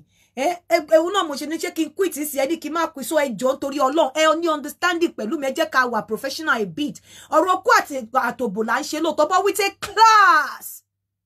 class so ẹjọ́ ẹ jẹ́ ká ní time ká dẹ̀ wà professional so ẹ jẹ́ nǹkan tí mo fẹ́ ṣí fóònù sí ni wípé tán bá dú ẹ tọ́kù ẹsẹ̀ sókè báwo ló ṣe máa ń fi hello. àǹtí Yínká ẹ kú ètò máa. báwo lẹ ṣe máa ń fi tó bá do yín tó kẹsẹ̀ yín séjìká àbí tó kó sókè á fẹ́ káwọn ọkùnrin wá mọ àwọn styles tí obìnrin ò like. sísá Yínká èmi ò tiẹ̀ mi ìgbádùn ẹ̀ rí ó máa ń bọ́ síbi ìnira fún èmi. ṣé tó bá kẹsẹ̀. àkọ́kọ́ náà tó bá ká ẹsẹ̀ mi sókè sísá Yínká ó wà painful fún èmi ó wà painful fún mi ẹsẹ̀ dẹ̀ máa ro mí ẹsẹ̀ tètè máa ro mí tó bá ti ká ẹsẹ̀ mi sókè yẹn wọ́n ti wá ń gbá kínní yẹn sí tó ti ń gbá oko sí àti Yínká ó máa bọ́ sódì lára ni. ṣé èèyàn kúkúrú ní àbẹ́yàn gíga. àti Yínká mo ga tó yín díẹ̀. okay. mo ga tó yín díẹ̀ mi ò gbádùn ẹ̀ rí bí ìnira ẹ wo ààyò ti máa ń ṣe ààyò pé ó ń dùn mí ó ń bà mí nínú jẹ́ ni ààyò yẹn but ọkàn mi ò kí ń understand tí tó bá ti rí mi á máa believe pé bóyá máa sọ àmì ìgbádùn kí mo máa rojọ́ ni mo máa pòté ni mo máa fi pain nínú. pain tẹ́ ń feel yẹn ọkọ yín rò pé yín ń gbádùn ẹ̀. òun máa ń believe pé mo ń gbádùn ẹ̀ ìgbà tí mo wá máa ń gbọ́ program tí mo ìjẹ́ ti jókòó kẹ́ ti reflect ìjẹ́ ti jọ discuss ẹ̀rí kẹ́ ti sọ fún pé wá bó ṣe ń dó mi yìí mi ò gbádùn ẹ yóò yẹn mo fi ń satisfy ẹni irọ́ ni. àtijọ́ discuss àtìgbà yẹn ó máa ń wo òun kóun fẹ́ ṣe but èmi ò mo máa ń sọ several times mo máa ń sọ even àtàtàná mo sì sọrú nǹkan bẹ́ẹ̀ yẹn àtàtàná mo yìí sọrú nǹkan bẹ́ẹ̀ mo believe pé ó wá ń sọ fún mi pé kí ni favourite mi tí mo dìde wá kúkú like jù mo wá sọ wípé kí n jókòó sókè kí n lè control ara mi lórí kinní yẹn ni. ẹ má máa pe kinní yẹn lórí oko kẹ́ lè control ara yín lórí oko. kí n jókòó sókè kókó yẹn fún ara mi ni. ṣókò wọn tóbi ni. ó ṣe wípé àǹtí Yínká kò fi bẹ́ẹ̀ tóbi but tó bá le tán àfi bí igi. ok torí tó kò bá fi bẹ́ẹ̀ tóbi tẹ́ bá jókòó sókè kò lè make sense àfi tẹ́ bá máa jókòó le tán tẹ́ máa rọ̀kẹ̀. Bọ̀ àti nǹkan tó bá le tó ó máa kí sí bẹ́ẹ̀ ni. So èmi wá ń believe pé bóyá torí pé ó ṣe máa ń le gan yẹn òun ni pace yẹn ṣe máa ń pọ̀ tó ẹsẹ̀ máa gbogbo mọ́zọ ẹsẹ̀ báyìí ló máa ro mí níbi àǹká ẹsẹ̀ sókè yẹn pain dẹ̀ máa ń wà nínú kò sí gbádùn kankan níbẹ̀ fún èmi kò sí gbádùn kankan. Kò sí gbádùn kankan àti Yínká it's like bíi pé kọ́kọ́ máa fi ìyà jẹyàn kọ́kọ́ force èèyàn lágídí without romantic without anything kọ́kọ́ máa báyàn sùn lágídí bó ṣe máa ń rí several times fún èmi nìyẹn. mo sì fẹ́ gba mọ́kàn lọ́wọ́ obìnrin ẹ̀yin ọkùnrin ṣe ń gbọ́ kẹ́ bá lè mọ̀ pé mo mọ nǹkan tí mò ń sọ tí máa sọ pé dídó kẹ́ kó ẹsẹ̀ obìnrin sí èjìká àbí kẹ́ lọ sókè àwọn obìnrin kan wà tó gbádùn ẹ̀ máa sọ̀rọ̀ àwọn obìnrin tó máa gbádùn ẹ̀ fún hello. Hello, Auntie Yínká. Hello, ma. Yami, Ekason, ma. God bless you. Ekason. Yes, ma. Yes, ma. Mo ń yá tàbí ṣe ń sọ̀rọ̀ lọ́wọ́ báyìí. Okay. Ẹsẹ̀ kíkó sókè yẹn ló dúró. Okay, ṣé yàn. Èmi jẹ́ èèyàn kan tó sanra. Good. Mo sanra mo dẹ̀ níkùn. Oyè yín bẹ̀rẹ̀. Ọ̀tán bá ká ẹsẹ̀ mi sókè kan. Mo ṣẹ̀ṣẹ̀ gẹ́ẹ̀tì level yẹn. kò tí pẹ́ ju bóyá bíi 4-5 months ago. Òye yín wọ́n láti jókòó lẹ́sù òye yín bẹ́ẹ̀ tó mú mọ́ bí ṣe lè gbé kùn mi tí máa gbádùn but láti gbàgbọ́ tí ń ká ẹsẹ̀ sókè another level mo tún wà. Ṣọ́ máa ń ká ẹjọ́ máa. Ẹ ti lọ kọ́ gòbè lọ́sàn-án ìbáyìí. No ẹni sùúrù yá mi wọ́n máa ń ká ẹsẹ̀ yín sórí èjìká. Wọ́n máa ń ká ẹsẹ̀ yín sórí èjìká àbí. Wọ́n máa gbé pílò sí abẹ́ ìdí mi. Kò yé yín. Bẹ́ẹ̀ni. Tó máa gbé pílò sábẹ́ ìdí mi. Pátánà mi máa wá ní kó gbé ẹsẹ̀ mi sókè.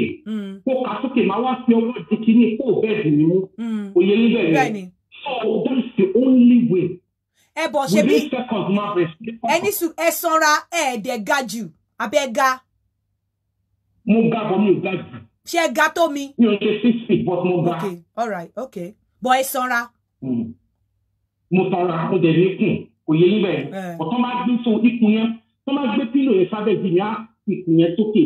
Bí ìgbà tó yẹ pé mi mọ bí ṣe lè júwe ẹsẹ̀ mi máa wà lókè torí mi á lọ lẹ̀. So that's the best position to like. Because pelvic yìí máa súnmọ́ sókè ibi abẹ́ ìdí yín pílò yẹn máa ti ibi ojú òbò yín sókè dáadáa. Ó ti yé yín so oní ti bẹ́ẹ̀ wá níbi balance á máa fi okó yẹn gbà. Máa sọ fún bá mi ṣe sọ́ọ̀tù bá mi. Ìmọ̀ jẹun wọn mo ń gbádùn yín. Ẹ ti dáhùn tọ́lẹ̀ lọ́sọ̀ ẹ máa bẹ́ tó lọ God bless you more wisdom more anointing more grace. Ẹ ṣeun.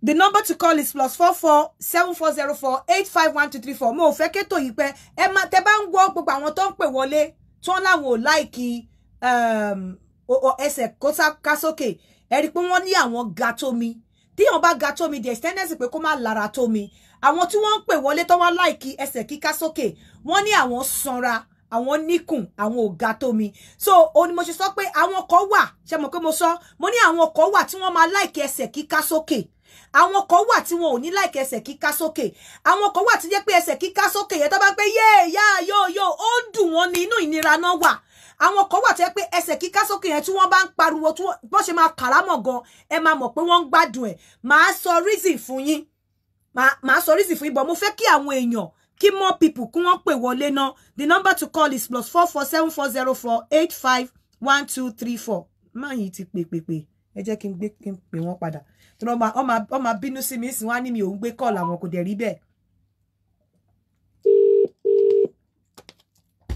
kò ṣe gbogbo èèyàn ní irú nǹkan báyẹn ló pay. Hello sir mo rí pé ti pè. Hello sir mo ń gbọ́ yín sir. Congratulations. Ẹ ṣé gan sir. Congratulations. I'm really so happy. Ẹ ṣé gan sir. I'm really so happy for you.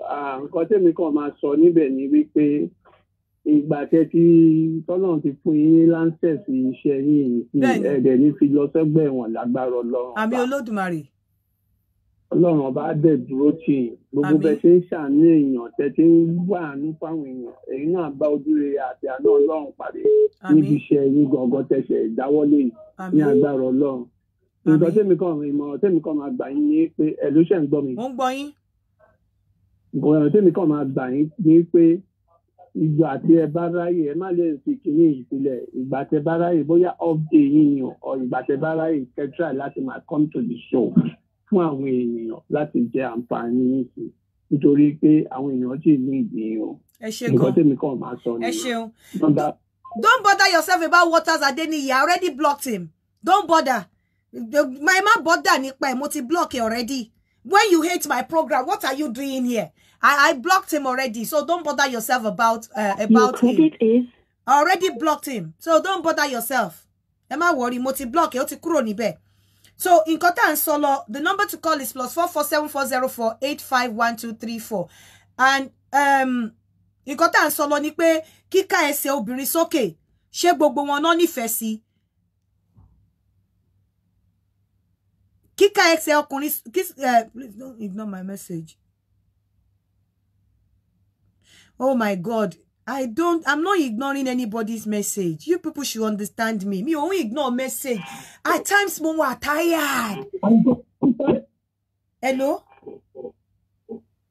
Congratulations, ma. Ẹ ṣé o. Yes, ma. Congratulations. ẹ ṣeun gan. Mo dúpẹ́ gan láti kò tó mọ̀. Gbọ́ yín dáadáa. Hello. Ẹ jọ̀ọ́ ẹ fi live sínú ọ̀rọ̀ yín yẹn, ẹ sọ̀rọ̀ dáadáa síta. Ẹ káàsán. Ẹ káàsán, mo ń gbọ́ yín.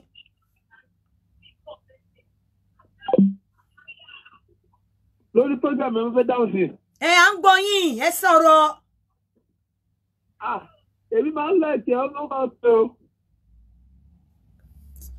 Àwọn obìnrin mo fẹ́ kọ́ pè wọlé kọ́ fún wa ní experience wọn kí n tó sọ̀rọ̀. Mi ì fẹ́ kí program yìí pẹ́, but however mo fẹ́ kí àwọn obìnrin kan sọ̀rọ̀ lórí kíka ẹsẹ̀ sókè so that àwọn ọkùnrin á lè mọ bó ṣe ń lọ. Torí àwọn ọkùnrin máa ń like style yẹn. Tó bá dẹ̀ gbọ́ tó ṣe yáyó yá, wọ́n fi pé bóyá you're really enjoying it. Some would enjoy and some would not. Hello, à ń gbọ́ yín. Yes, congratulations, ma. Thank you so much. Mo ní láti Kòtòrú mo fi ń pè. Láti Kòtòrú. Ẹ̀jọ̀ program yìí mo máa ń jẹ́ gan. Okay, sir. But ìkòrò wà ń bẹ̀ ní pé ilé ìnígbà àkọ́kọ́ ẹ̀ ń gbé kọ́ òun tó ti mo ní. Ẹ má bínú. A má gbé call, mo busy ni, ẹ jọ̀ọ́, ẹ má bínú, màá máa gbé nísìn. God of mercy.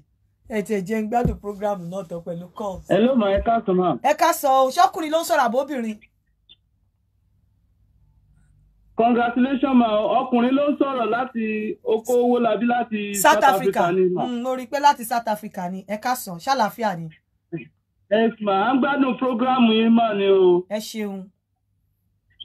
Ẹ ṣe gan àìmọye family lẹ ti tún ṣe láti bí program yìí, so ẹ try láti create another kini time fún wa láti the kini because so many almost 98% people ni wọ́n ti sọ nípa program yìí tó yẹ pé tàdé tó ti fi ròyìn káàkiri tó yẹ pé wọ́n dẹ̀ nínú ẹ̀ ni wọ́n dẹ̀ ti family wọ́n dẹ̀ ti tòrò tó yẹ pé ilé ìdílé ló ti bàjẹ́ ní Nàìjíríà tó yẹ pé àwọn èèyàn tá à ń rí ìfẹ́ prógrámù yìí tí wọ́n dẹ̀ gbádùn ẹ̀ tó yẹ pé wọ́n inú ilé wọn dẹ̀ ti wá ọ̀hún ó ti tòrò so ẹ try láti create another opportunity láti tó bá yẹ pé bí ẹ̀mẹ́ta bẹ́ẹ̀mẹ́ kí ni ẹ lè ṣe lẹ́ẹ̀kan lọ́sẹ̀ so nǹkan tá ní ká sọ nìyẹn mà. Ok, ẹ ṣé gan, ẹ ṣeun, God bless you.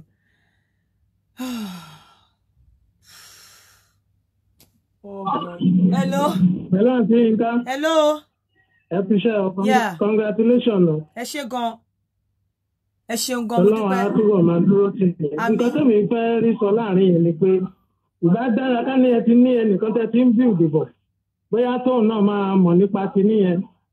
Irúgbó tẹ́ bá ti fẹ́ tẹ́ bá ní tí ń bẹ̀. Bóyá òun ló máa ra ṣe lọ ẹ̀kọ́ kan tẹ́ bá máa wá. Òun náà máa á jẹ́ pé àwọn èèyàn máa ti expect pé you will be online. Ta lèèyàn fẹ́ build bọ̀, èèyàn láti lè kàwé ni, ṣé mo máa force èèyàn láti kàwé? Bóyá bí ọmọ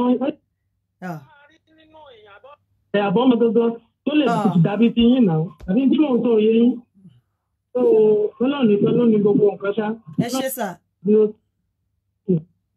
Hello, ẹ jẹ́ kí n continue kí n. Hello, ẹ káàsán. Ẹ káàsán ma. Yeah. Congratulations. Thank you so much. Thank you. Congratulations. Thank you. Ẹ ṣé gan. All right, ma. Concerning the program, nípa program tó ń lọ lọ́wọ́. So bí mo ṣe ń sọ lọ, àwọn obìnrin mo ní pé kàn pè wọlé reason dẹ̀ ni pé kí àwọn ọkọ wọn kí let me call this lady. Kẹ́ lè mọ̀ bí wọ́n ṣe ń feel tẹ́ bá kó ẹsẹ̀ wọn sí orí èjìká. But most of the time, my darling, my darling. Auntie, that's why you do go the crisis power. Kí ló dùn? Psych do go. Psych unit. Oh, very, very enjoyable when there is crisis. Congratulations, Àmín. Ní sùúrù yo. Ní lọ sẹ́wọ̀n lórúkọ Jésù. Àmín. Àmín. Ní accident níbi iṣẹ́ o. Wèrè nínà yín o. Àmín. Àmín o. Àmín o. Àmín o. Àmín o. Auntie Ika, ẹni tó sọ̀rọ̀ lẹ́ẹ̀kan tó sọ pé kó train èèyàn wò sọ dèmi ò lè dàbí oníṣọ̀ o ọjọ́ tẹ bá ti ráyè off day yín bó ṣe 30 minutes lẹ́fẹ́ lò bó ṣe 1 hour lẹ́fẹ́ lò ẹ ti fún wa forerunner pé okay o a fẹ́ ṣètò ní so time. I understand this can be very hectic but once a week even if it's once in 2 weeks is better. So kò séyàn kankan tẹ́ lè train kò sí ajíṣe bí Ọ̀yọ́ láàrin èyàn ò lè ṣe bí bàbá ńlá bàbá anybody. So congratulations aunty me. Thank you so much. I really love it. I love it. Thank you. More great, more anointing. Thank you so much. In Jesus' name, Odama. Thank you. Ẹ jẹ́ ká continue pẹ̀lú the topic of today. A lot of people want to congratulate me. Yeah, mo really appreciate it. But if we continue with the Kenny, ní felicitation about àwọn French ṣe máa sọ ní ṣe topic ní ìtàn. The customer you're calling is the. Mo dẹ̀ fẹ́ kí àwọn èèyàn really mọ̀ wípé let me try and do this. Sorry about this. Mo fẹ́ káwọn èèyàn rí mọ̀ wípé kò ń ṣe gbogbo ìgbà tẹ́ bá dó obìnrin tẹ́ ká ẹsẹ̀ wọn sí èjìká àbí tẹ́ kó ẹsẹ̀ wọn sókè kò ń ṣe gbogbo ìgbà yẹn ni wọ́n máa ń gbádùn ẹ̀. Hello Antika. Hello ṣẹ́yìn èwo lẹ fẹ́ sọ ṣe máa ń láì kọ́ kẹ́sẹ̀ yín sórí èjìká àbí kọ́ ká sókè. Mo máa ń láì kí kọ́ ká ẹsẹ̀ mi sí èjìká. Okay ṣé ẹ kúrú àbí ẹ ga? Mo kúrú. Okay kí làwọn ìgbádùn tẹ́ máa ń rí ẹ̀ báwo lẹ ṣe máa ń fi tó bá kẹ́sẹ̀ yín sórí èjìká dó? Tó bá ti ká ẹsẹ̀ mi sí èjìká mo máa ń enjoy ẹ̀ dáadáa.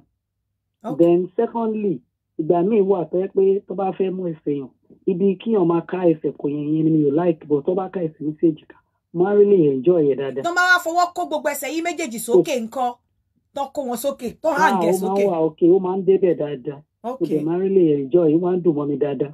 So tó mi pé ẹkún tẹ̀yin máa ń pé kéyẹn ẹkún tòótọ́ ni. Ẹkún ayọ̀ ni o tó ń dùn mọ́ mi bẹ́ẹ̀ ni. Okay. Tó tẹ́mi bá ṣe ń sunkún yẹn báyìí máa ń calm. Tó bá ṣe ń dùn mọ́ mi máa calm. Ṣé ẹ ní dán ni? Bẹ́ẹ̀ ni mà. Okay, ẹ ṣeun.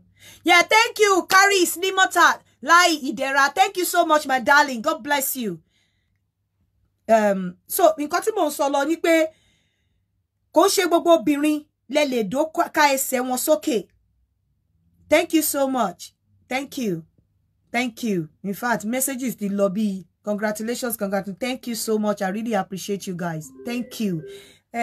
Àbí ká kúkú fi èní ṣe ká kúkú fi èní ṣe felicitation ká má fi ṣe show mọ́ torí àbí kí lẹ ní kí n sọ. Hello, Auntie Yinka. Yeah. I've been calling you. Mo wá tí number yín ò ṣe ń lọ lórí phone mi. Mo ti ń pè torí show àárọ̀ tẹ́ ń ṣe yìí rush kúrò ní church because it is morning here. Oh my God. Hello.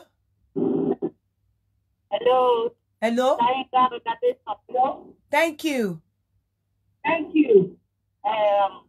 Thank you so much. Ẹ bá wa dá sí ẹ gbóhùn sókè. Adébánjọ Ìdòwú, thank you so much.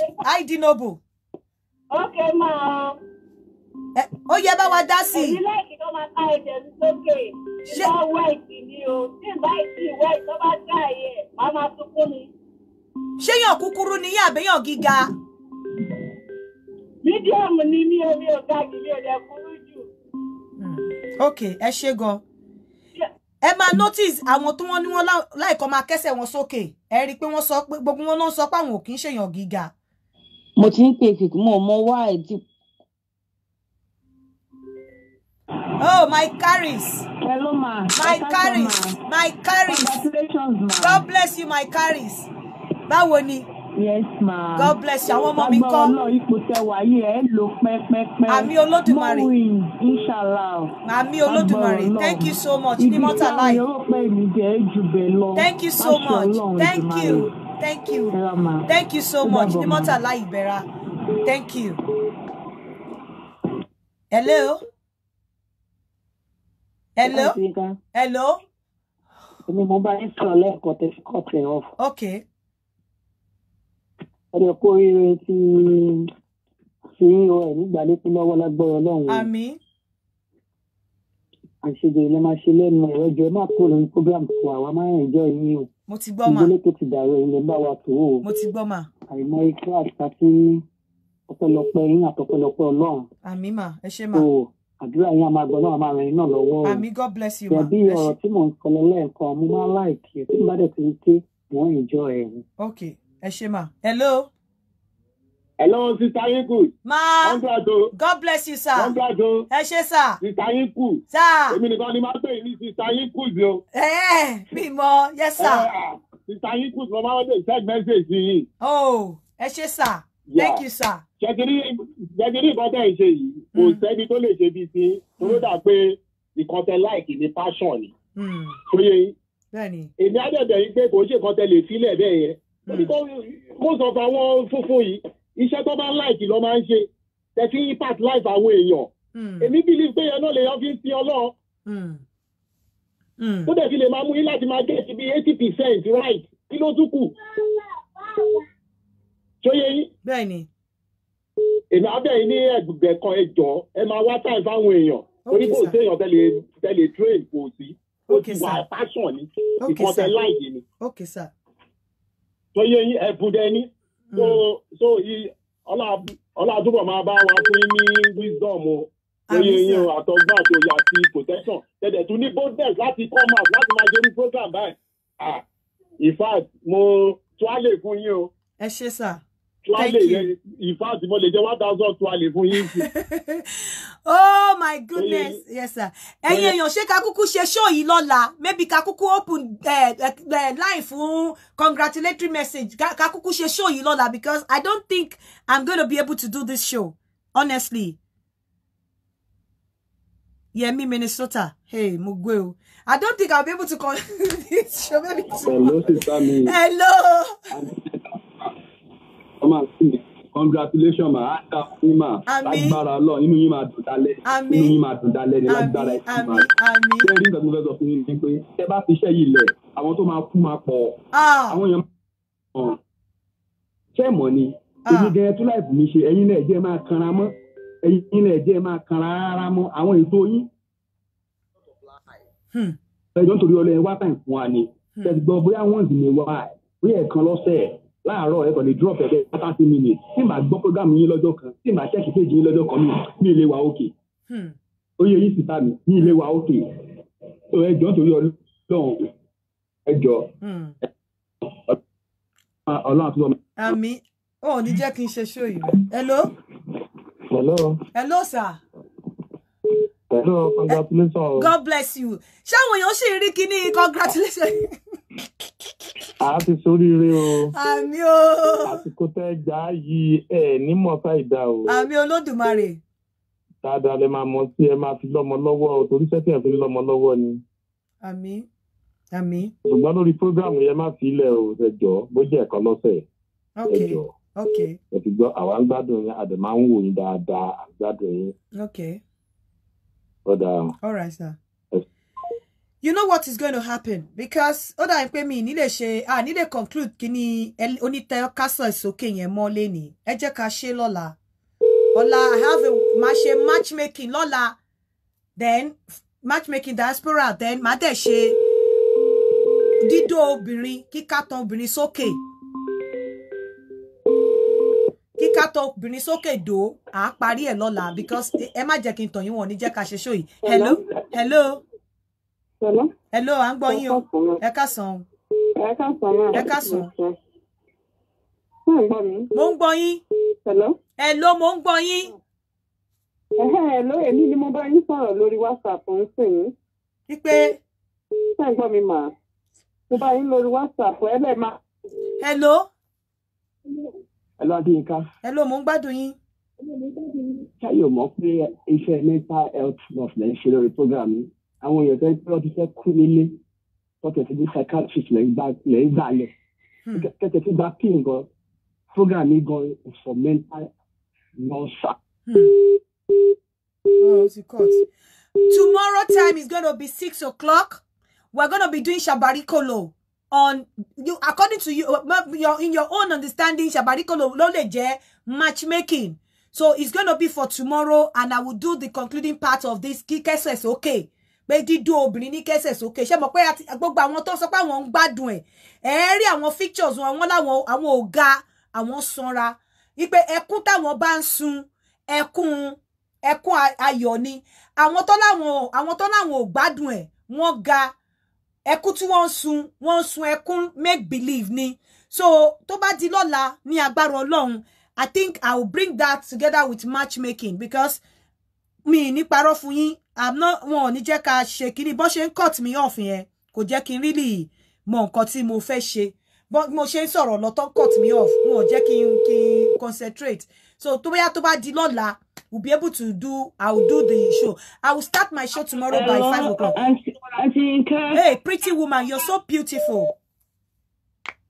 Good morning, ma. Thank you, ma. Yeah. Congratulations. God bless you, my darling sister.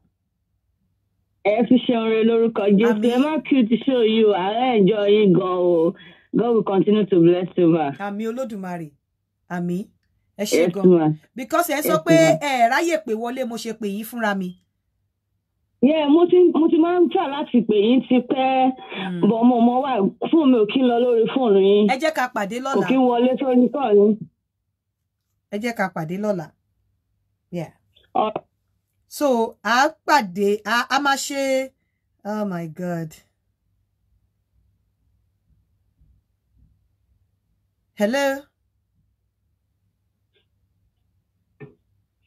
Hello?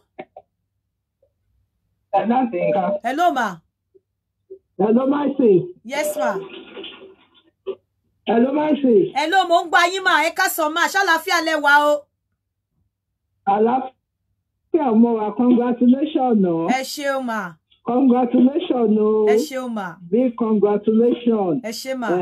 Number 2, kí ni mo gbọ́ tí wọ́n lè sọ pé fẹ́ kúrò lórí social media. Mo sọ pé ìwọ̀n ń jókè ní sá. Nítorí course mi ni pé nítorí mo ti ṣetán pé kí lọ face profession mi ni. Mọ nǹkan tẹ̀ ń ṣe ẹ̀yin ọmọ nǹkan tẹ̀ ń ṣe ni dàgbà mọ̀ ẹ̀jẹ̀ aṣọ fún yín ẹ ṣe máa wá kúrò ẹ mọ̀ pé àwa báyà wa silent watch àlàwà a máa ń wo gbogbo prógámù yín ní tí n bá dé láti ibiṣẹ́ recording version gbogbo ẹ̀ la máa ń wò ẹ jọ̀ọ́ ẹ má ṣe bẹ́ẹ̀ o ẹ dákun àǹtí Yínká mo ti gbọ́ mà. ẹjọ́ afọlọ́ọ̀gbà bẹ̀ẹ́. bóyá ṣẹ́yìn lẹ wà nínú picture ẹ̀. Oh, you're pretty, man. Oh my God, you're beautiful. Ẹ má worry, mo tẹ máa fún yín lọ́kọ. Ẹ má bọ̀ lọ́la, a máa ṣe matchmaking lọ́la. So I need more obìnrin tó bá wà in diaspora. Àwọn ọkùnrin kan ti wà lọ́wọ́ mi. Àwọn náà máa gbọ́ tẹ́ bá ń pè wọlé. So a máa meet lọ́la ní 5 o'clock. 5 o'clock lọ́la mà. 5 o'clock lọ́la Nigerian time, because show yẹn máa gùn díẹ̀. So a máa ṣe matchmaking, a máa ṣe nǹkan tó yẹ ká ṣe lénìí náà.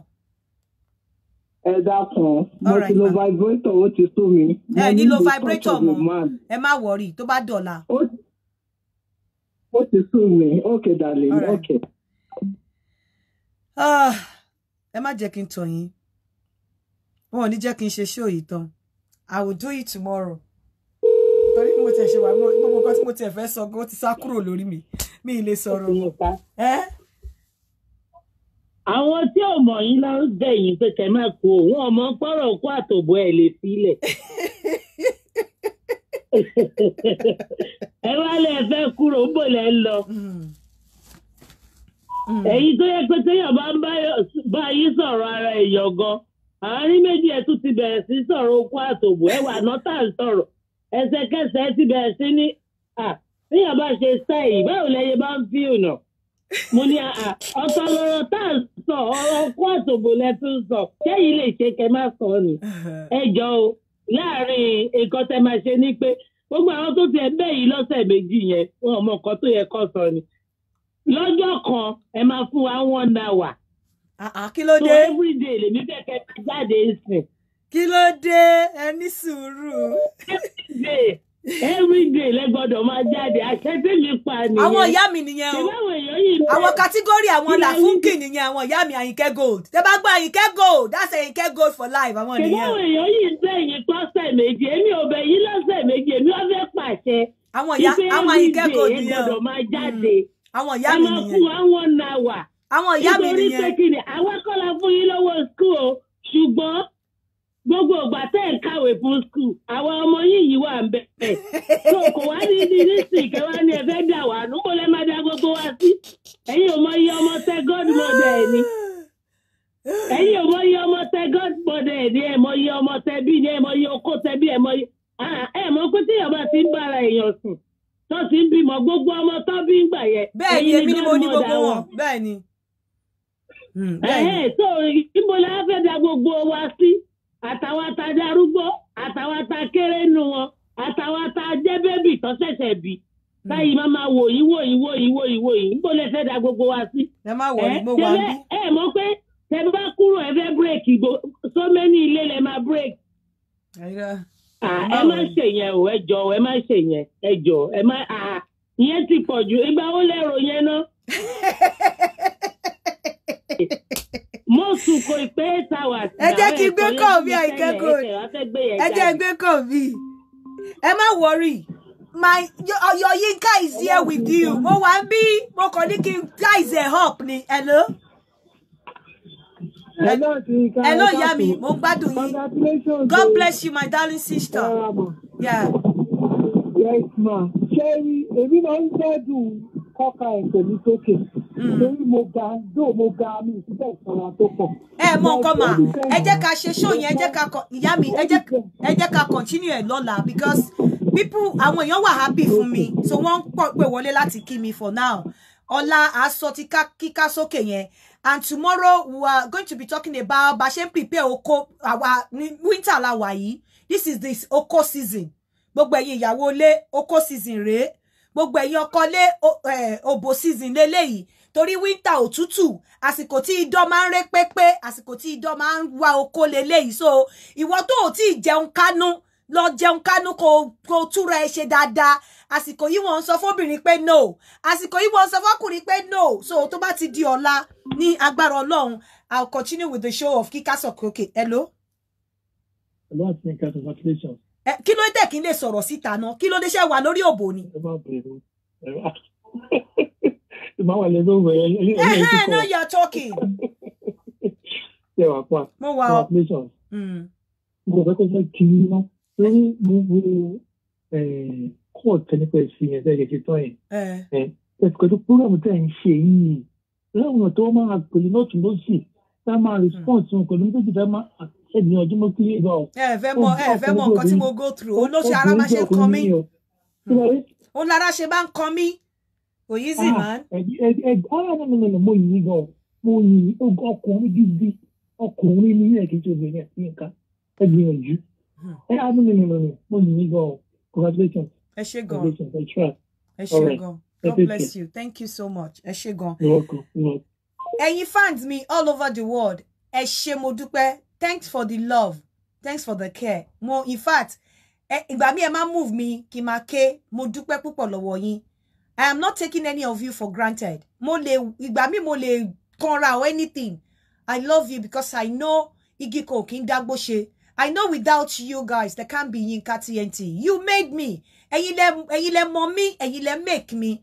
Ẹ̀yin náà ni mò ń rí lẹ́yìn mi, ẹ̀yin ni igi lẹ́yìn ọgbà mi, ẹ̀yin ni èjìká mi. Ẹ̀yin ni èjìká tó gbé aṣọ mi dúró ẹ̀yin ni èrìnkì tó jẹ́ kí eyín kó dúró lẹ́nu mi mo dúpẹ́ lọ́wọ́ yín o I'm not taking you for granted mo dúpẹ́ lọ́wọ́ yín alátìlẹ́yìn yín kò ní jábọ́ tó bá di lọ́la ní 5 p.m. Nigerian time a máa ṣe matchmaking a máa ṣe concluding part of kíka ìtàn sókè ẹ máa mọ reason àwọn tí ẹ bá ka ìtàn wọn sókè tẹ́ ń do àwọn tí wọ́n gbádùn ẹ̀ tó ń pariwo tó jẹ́ pé igbe yẹn genuine àti àwọn tí igbe yẹn ò genuine tó jẹ́ pé wọ́n kàn ń ṣe pé láti satisfy yín ni then this is winter period kí ni àwọn nǹkan tó yẹ ká put together tá bá fẹ́ dóra wa this is the kò ṣe time tó jẹ́ wípé a máa sọ no fọkùnrin time ya body fẹ́ oko because a fẹ́ láti máa gbòòrò ara ṣẹ́rí ìta tó máa ń tàn nínú ilé ó máa ń fọ́ èmi lórí tó bá pọ̀ jù mo like it àbọ̀ ó máa ń fọ́ mi lórí tó bá pọ̀ jù so most of the time mo dẹ̀ mọ̀ kó máa fọ́ a lot of people lórí so time tó ní láti lọ ká mọ́ ọkọ ẹ̀kẹ́ dóra yín dáadáa nìyẹn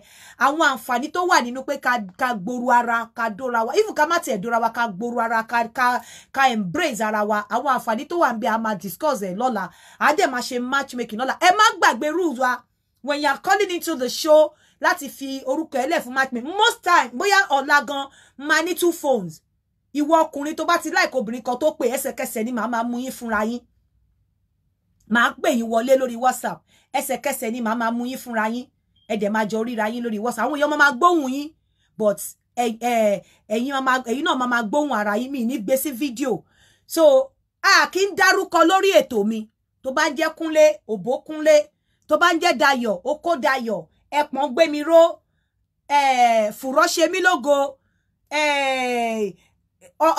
ọmú pọ́nlé gbogbo àwọn nǹkan tá a fẹ́ nìyẹn a kì í dárúkọ ogun àgbọ́tẹ́lẹ̀ kò kí ń parọ́ tó bá gbọ́n kó má di lọ́la tẹ́ bá bẹ̀rẹ̀ sí ní wá dárúkọ tí mo bá ń ja yín dànù lórí fóònù pé no please àwọn ò ń dárúkọ lórí show yìí pátá ṣàánú mi bèrè kọ́yàn dá mi sí irú àwọn nǹkan báyẹn orúkọ mi jẹ́ yẹ pátá orúkọ mi jẹ́ fokójá pátá orúkọ mi jẹ́ fẹpọ̀ gba dúrọ́ọ̀sì gbogbo nǹkan tẹ́ ẹ máa sọ nìyẹn èmi ò fẹ́ Kúnlé lórúkọ mi mò ń pè láti Manchester Dábírí lórúkọ mi mò ń pè láti London ó máa lọ wá orúkọ kan Jòbòyó lórúkọ mi Jòbòyó Jẹpọ̀nyó mo fẹ́ràn oko òbó náyọ̀ òbó pọ́nmilé òbó káàbọ̀ òbó Kúnlé ẹ̀pọ̀n dá mi ró ẹ̀pọ̀n dá mi sí oko tension gbogbo nǹkan tá a fẹ́ máa gbọ́ lọ́la nìyẹn ọ̀la yẹn ẹ̀rẹ̀dẹ̀ get popcorn yín ìwọ tó o bá ti mọ bó ṣe ń fún mi ní ringtone má pè wọlé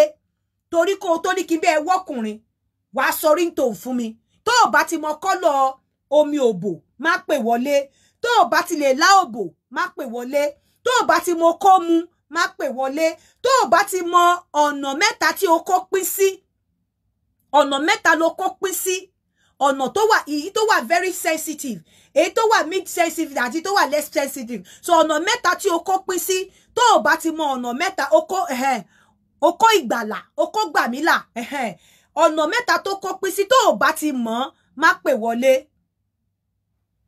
òbó Kúnlé bẹ́ẹ̀ ni tó o bá ti mọ ọ̀nà mẹ́ta tí o kó pín sí ọ̀nà mẹ́ta ni òbó pín sí tó o bá ti mọ ọ̀nà mẹ́ta tí òbó pín sí bá ṣe ń rìnà òbò má pè wọlé tó o bá ti mọ kọ́lọ̀ ìdọ̀ ibi tí ìdọ̀ wà má pè wọlé tó o bá ti mọ ojú òbò ojú ìtọ̀ má pè wọlé mo lè béèrè oríkì òbò torí òbò tó máa dó o láti okó dùn mọ́ mi ní okó dùn mọ́ mi bẹ́ẹ̀ ni tó o bá ti mọ̀ má pè wọlé so gbogbo orú nǹkan báyẹn lọ́la àwọn ò fẹ́ gbórúkọ a fẹ́ gbórúkọ tó bá dé láti Manchester gan màá tún fẹ́ kó tún fi okó gádìsì Manchester okó Esther o lè pe Manchester ní oko Esther bí mo èmi ní oko dùn òbówùn mi mò ń pè láti oko Esther o lè tún fi oko garnish